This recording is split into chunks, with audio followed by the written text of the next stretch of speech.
The five Sullivan brothers were World War II sailor brothers of Irish-American descent, who, serving together on the light cruiser USS Juneau, were all killed in action in and shortly after its sinking around November 13, 1942.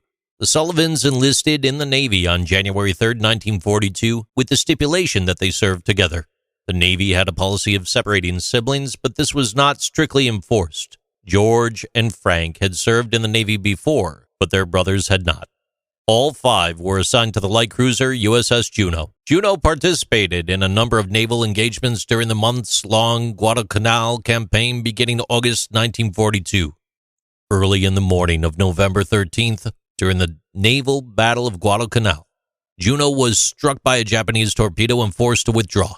Later that day, as it was leaving Solomon Islands area for the Allied Rear Area Base with other surviving U.S. warships from the battle, the Juneau was struck again, this time by a torpedo from the Japanese submarine I-26.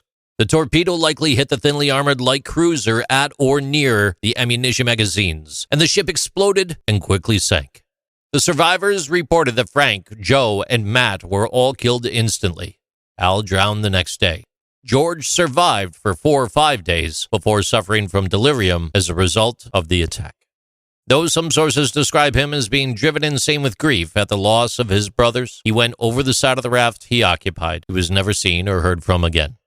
Security required that the Navy not reveal the loss of Juneau or any of the other ships so as not to provide information to the enemy. Letters from the Sullivan sons stopped arriving at the home, though, and the parents grew worried, which prompted Alida Sullivan to write the Bureau of Naval Personnel in January of 1943, citing rumors that survivors of the task force claimed that all five brothers were killed in action.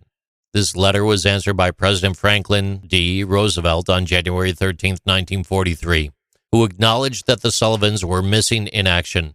But then the parents were already informed of their fate, having learned of their deaths on January 12th.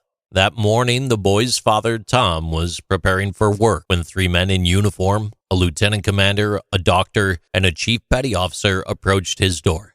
Quote, "I have some news for you about your boys." "Which one?" asked Tom. "I'm sorry," the officer replied, "all 5.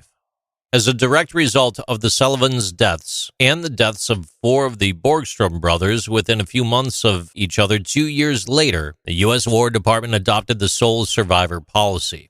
The sole survivor policy outlines special separation policies for survivorship and describes a set of regulations in the United States military that are designed to protect members of a family from draft during peacetime, from hazardous duty, or other circumstances if they have already lost family members to military service.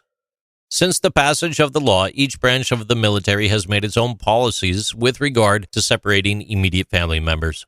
The Navy named 2 destroyers, the Sullivans, to honor the brothers.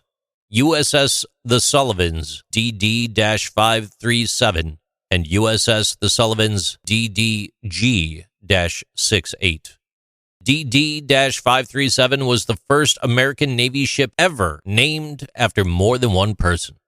The motto for both ships is, "We stick together."